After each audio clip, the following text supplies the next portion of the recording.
Welcome in, everybody, to another episode of The Undefeated. As you formerly know, we are The Undefeated. But as a group, we have talked and now we have thought about our name. We're actually going to change it to The Lounge. As you see, the view has changed. We just all chilling now. We're all chilling. We're just going to talk about sports. Specifically today, we are just going to cover predictions. We're going to do 2 episodes a week now. Shorter episodes, that way you guys don't have to sit here and watch 2 hours long. Fridays are going to be predictions. Mondays, we're going to give you our takeaways. And we're always going to throw some NBA in there because it's the NBA. It goes on for a while, and there's a lot of news to cover between the Cavs, Lonzo Ball. More than that, you'll hear plenty of them today. But to start off our first episode of The Lounge, let's start off with our college football takeaways. We can start with Arkansas LSU, but I do not know how much of a game this will be. Arkansas has really struggled. They beat Coastal Carolina by 1 last week. Honestly, Brett Bielema has not found anything. The last 2 games they've come back. They come back and they've had to come back from trailing, and they've just won by a point or if not 3 points. It's just a sad show. We can just move on to the next game, Tyler. Basically, it sounds like if Arkansas is trailing, they might have a chance of winning. I look at Bielema gone after Thanksgiving, after the last game of the season. He will be gone. I was looking up this game. Solid chances for Arkansas. They gave Arkansas a 12% chance to win this. Actually, it went down to 0.2%. Now they have 11.8% chance to win. Arkansas, they're gonna find it's gonna be hard for them, especially going to Death Valley there in LSU in Louisiana. I have LSU smacking them 42-14, big time. I just don't see anything from Arkansas lately. Yeah. They got blown out by South Carolina. They pull off a close one against Ole Miss, but that's Ole Miss. And you pull off a really close one against Coastal Carolina. That proves to me you're not belonging in the SEC right now. I'll give you a 38-27 score, LSU. Honestly, I don't think Arkansas's offense is any good, so I'm going to say 35-3. Ooh. Just Arkansas, they can't move the ball. Their offensive line is horrible. They do not protect the quarterback at all. And there's just not really a good program right now for Arkansas, so I don't think they're going to do good at all. All right, Arkansas. If Arkansas can pull out this upset, that'd be something else. Yeah, that'd be crazy. Another upset that we did see last year that surprised everybody was Kansas beating Texas in football. It always happens in basketball, but not football, because Kansas Jayhawks football is absolutely horrible. It has been for years, and I don't think will ever change. Because they just cannot find talent. The talent goes to Kansas to play basketball, not football. This year they travel to Austin, Texas. Texas's defense looks like a whole other defense from last year. Offense, if we go Bouchel, great. He can pass the ball. He's a better passer than Sam Ehlinger. But if we go Sam Ehlinger, I think he can give us more offense because he gives us more options. He's a running quarterback, and he can also pass on the run too. There was news earlier this week that Holton Hill got suspended for violating team rules. He's out for the rest of the year. He's obviously our best corner, not a coverage guy because that'd be Deshaun Elliott, but corner-wise, Holton Hill is our best defensive guy out there to cover one-on-one. He locked down James Washington against Oklahoma State, held him to 1 reception. Does that even faze Texas?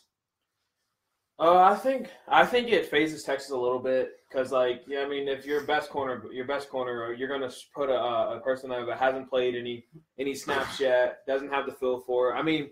I'm not saying Texas is probably going to win. I think Texas probably win 35-10. Texas, it's a rookie corner playing in Deshaun Elliott's or Holton Hill's spot. So I feel like he might get beat a step or two.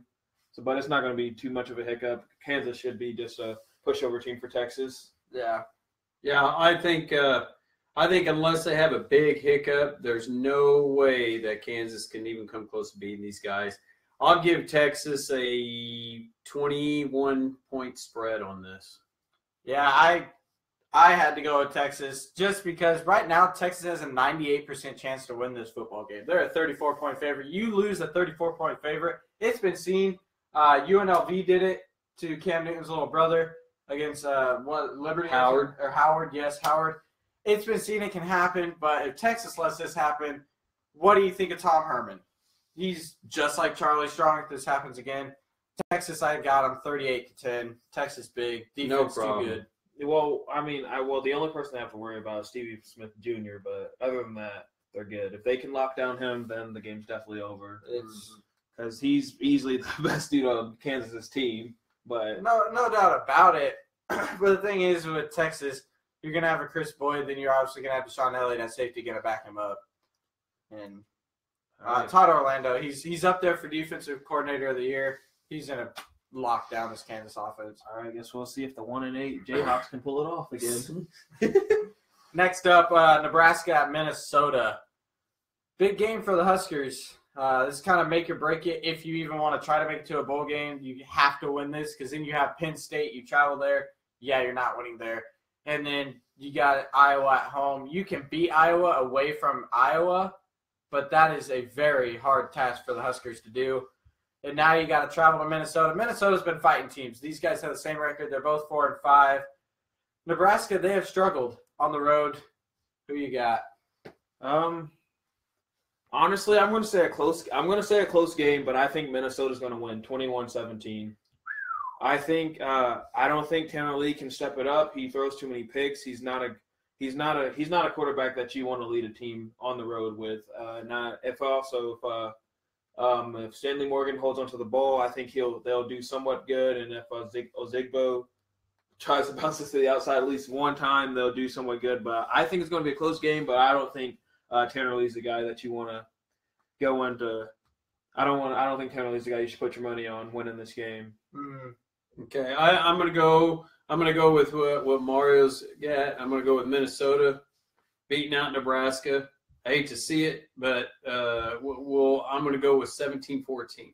It's not going to be high scoring. Both teams do not have an awesome offense. So I'm going to go with a 17-14 score. I'm going to go opposite from you guys. I like Nebraska in this game. Wow. We did beat Purdue on the road. Purdue, to me, is just as good as Minnesota. Minnesota, they've had their struggles. They've had to switch quarterbacks constantly. This quarterback right now only has around 480 passing yards. He's struggled. Nebraska, surprisingly, they have the better quarterback in this game, obviously. Tanner Lee is better than Minnesota's because he's been there. He's been playing this entire season. Ozigbo, I don't think he's the running back that we necessarily need. He's not the typical Nebraska power back. I think he's going to get the job done this weekend. I like Nebraska 27-24 in a very close one, just like the Purdue game, because these guys are right around the same level with one another in the conference. But see, Purdue did give Nebraska a run for their money. Like, if you remember the Purdue game, Nebraska won in the final second. So you never know. It might come down to a no-biter again for Nebraska fans. Tyler, real quick before we move on to the next one, the only reason why I would choose Minnesota over Purdue and Minnesota beat Nebraska is just the fact that Minnesota over the last few years have been a decent team. Purdue hasn't. They just picked it up. Minnesota is always a fighting force. I think that they're going to edge out Nebraska. But your prediction is good too. You could go either way on this. I just like Purdue because of their quarterback. To me, is better than Minnesota's. But yet Minnesota's head coach is better with PJ Fleck. Yeah, he's very smart. So it's going to come down to the wire. Right. Go Gophers. Next game, Oklahoma State travels to Ames, Iowa to take on Iowa State. We know last time what top team went to Iowa State and they lost. That was TCU. Got handed their first loss in Ames, Iowa. This is going to be a good one. It's going to be a battle. To me, it's going to be another low-scoring Big 12 football game. Nothing like what Oklahoma State did with Oklahoma last week. What was it, like 63-56 or something? Yeah, it was something crazy. I can't even remember the score. That's how high it was. But I think it ended up coming to be 62-58 or something like 55. That's the thing. Iowa State knows how to bring the defense. So who you guys got? Honestly, from what I saw the past weeks and everything, from Iowa State beating Oklahoma and beating TCU, I honestly think their streak's over. I think Mason Rudolph's going to take his team in there and beat them. I don't think it's going to be a blowout or anything, but I think it's going to be a tough game for Oklahoma State, and it's going to be. I think Oklahoma State's going to pop this one. I'm going with you. I just think in a way that Oklahoma State's had its downfalls, and I think that they're going to fight back on this one at Iowa State because I don't know, they're just not getting the stardom like other teams are, and I think it's time for Mason to come out and get running for that Heisman too. I'm going to give them about a 34-31. Yeah, well, if they can stop Justice Hill and James Washington, they'll be just fine. That's the thing is Oklahoma State struggles against good defensive teams. We saw when we went to Austin, Texas, they struggled against my defense. They should have lost that game. Texas messed up. They struggled against TCU. They actually got smacked by TCU in all reality. The score was closer than it really was. And then you lose last week to Oklahoma in a shootout. That's just unfortunate. But Iowa State, like I said, they're the third best defensive team in the Big 12. I like Iowa State at home. That is a underrated place to play at. They are very loud there, and it's hard to play in Iowa, just like Ohio State saw last week. It's hard to play in Iowa. I like Iowa State 35-28. They keep it low scoring Big 12. That is low scoring for Big 12 people, if you don't know. 35-28 Iowa State. Next game up, Mario, your team. Michigan State travels to Columbus, Ohio. As we know last week, Ohio State had a rough week after they get blown out by Iowa. I don't think anyone saw it. Everybody was like, why is Ohio State not in the playoff? And then they get blown out by Iowa, and now they're not even in the playoff talk. No one cares about them anymore. What does Ohio State need to do to turn this week around? Honestly, they just need to forget about last week, put that behind them, and then just focus on this week. JT Barrett, honestly, needs to make smarter passes, needs to throw like an NFL quarterback that he is, and everybody just needs to be clicking on all cylinders because Michigan State, not a pushover team, but it's in Columbus. It's easier to play at home, obviously, and I feel like they beat Penn State, so they can beat Michigan State.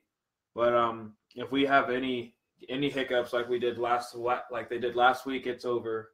So you're going Ohio State? Yeah, I'm going Ohio State. I'm going to go Ohio State 28-21. Okay, it's a good guess. I'm going to go with Ohio State too. They're playing at home. And when you play in their dome, you cannot go out and roam. So, anyways, let's spin some bars for the folks out there. I would say I'm going to go with a score of 35-27, Ohio State. Me and Mario visited the Ohio State Stadium. The Ohio Stadium, it's a hard place to play in. I like Ohio State and Columbus. I do not. After that horrible loss, they're going to bounce back. They just have something in their minds that just, quite frankly, pisses them off. Well, from what I understand, I heard that they want to play Nebraska for the bowl game. They'd blow them out again. But I like Ohio State 42-28. I think Ohio State puts up more offensive numbers, even though Michigan State's a good defensive team. I like Ohio State at home. Next game up in the afternoon, a big game to watch for. Auburn is actually favored. It's Georgia at Auburn. Auburn is favored in this game. They're projected to win by a point, and their chances to win is 51%, right above Georgia. What do you guys think? Honestly, Nick Chubb's one of the best running backs I've seen this year. There's no way. I mean, Auburn, I'm not knocking Auburn, but I don't think that's going to happen. They did put up a tough game against Clemson, but I think Georgia just rolls right over them. They don't even slow them down. I think that their predictions are wrong. Even if you're playing at Auburn, yes, Auburn's a back-and-forth team, but Georgia's been going strong this year. Unlike Auburn, Georgia has been going on strong. They're undefeated. They're hard to beat. Look what they did. It was against Notre Dame, correct?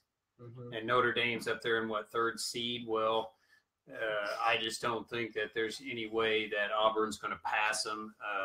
Auburn does have a good defense, but Georgia's going to run right through them. They got a good offensive line to help Chubb. So we'll give it about a 21-10. Yeah, it's hard for me to believe that you guys are saying Georgia's going to run right through them because Auburn's defense is the best, if not the second best in the SEC. And they're very good at home.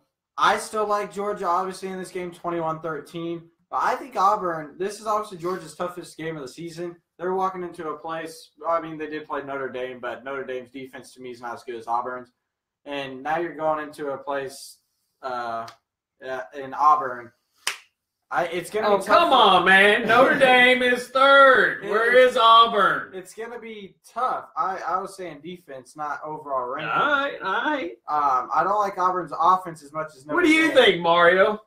Well, I think Georgia's going to take the W, but I like Jake Fromm as the freshman quarterback.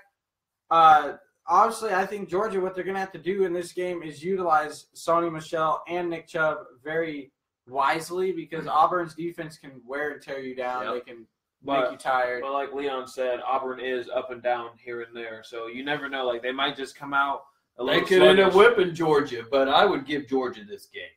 Auburn Yeah. Auburn knows that they win out. They win the rest of their games. They're in the playoffs. Yeah. So Auburn is fighting for something. That is why I think it stays close and Auburn contests with these guys. But I still like Georgia. But Georgia's going for their first playoff berth in forever. So, Yeah. I feel like it's going to be one heck of a game though. Mm-hmm. That'll be one of the best games to watch this Yeah. weekend. Next game, it's also on at 2:30. Iowa at Wisconsin. Obviously, everybody knows Wisconsin's undefeated, but yet they're not in the playoffs. It's because who has Wisconsin played? Are they really the fake idea of college football? Well, we are going to find out this weekend because now this is their first actual ranked football game that they actually have to play, guys. Honestly, I want to see what Wisconsin's made of. What do you guys think of this game? Well, honestly, after last week, what Iowa did, I think that was a fluke. Honestly, I don't think they're going to beat Wisconsin.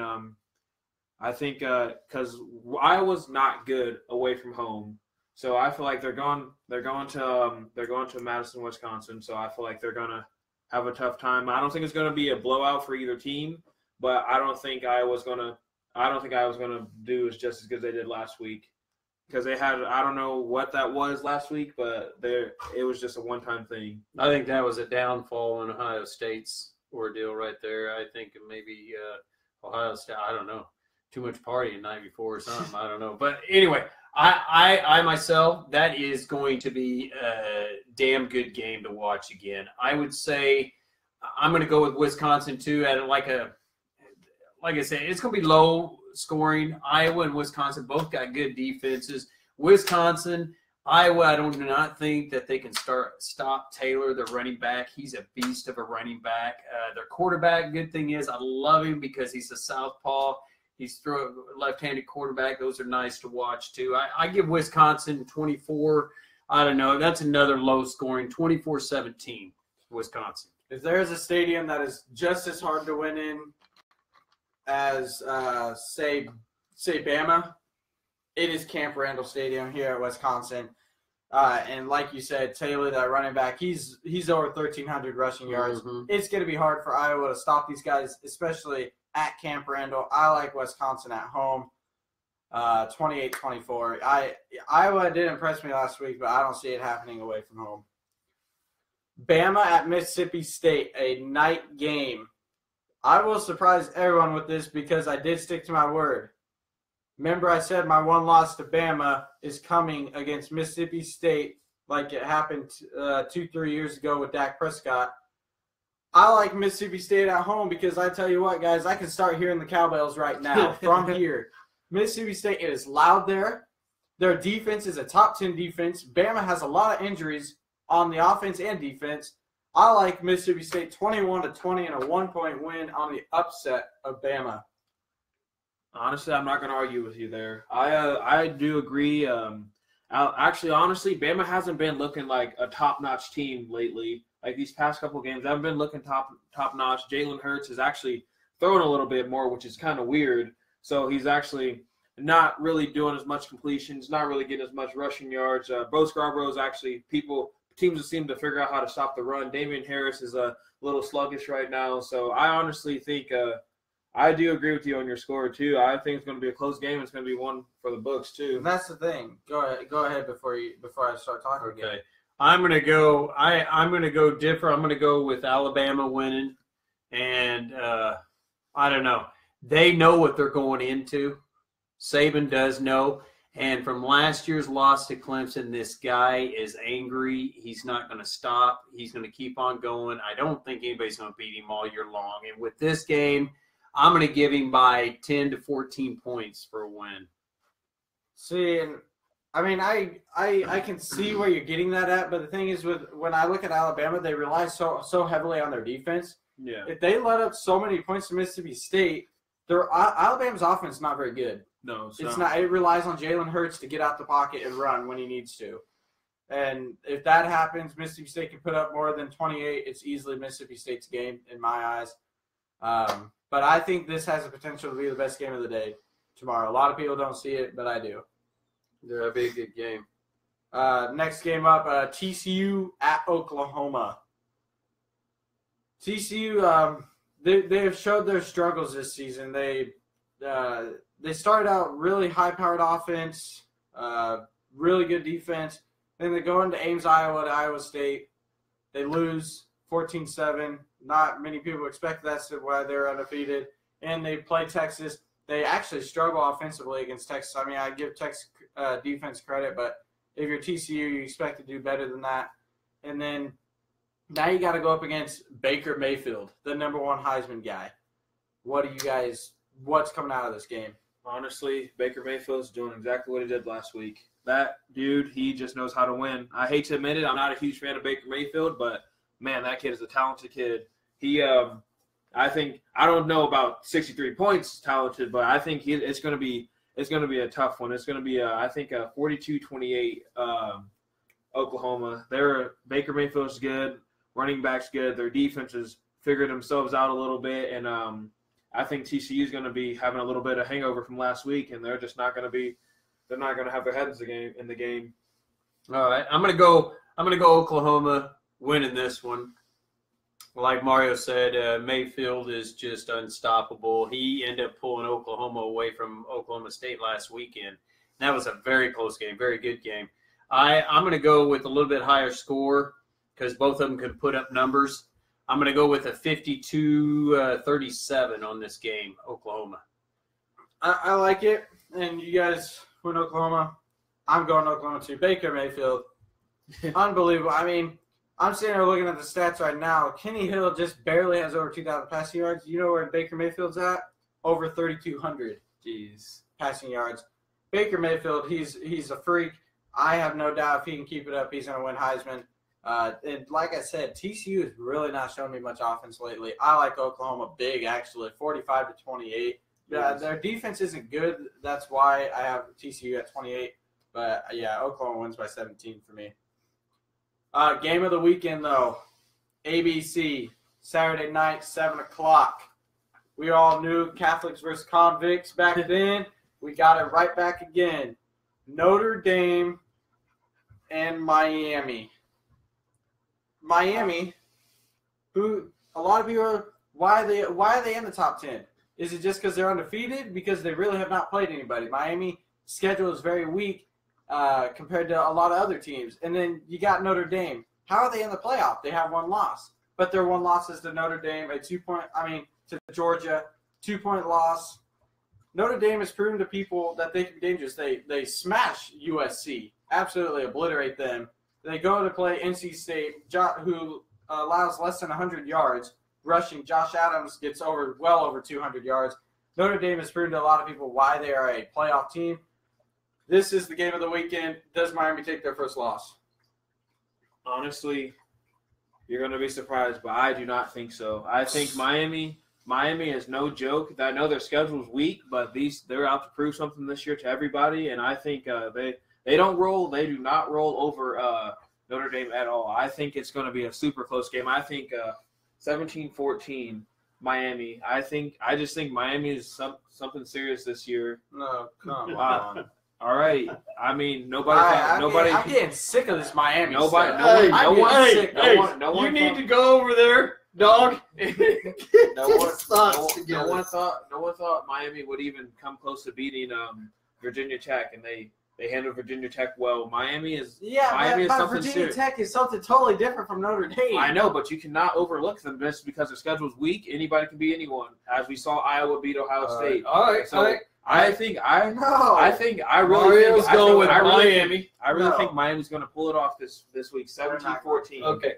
I'm gonna go 27. 27. I think, in my opinion, it's going to be close because it's at Miami. That crowd's going to be wild.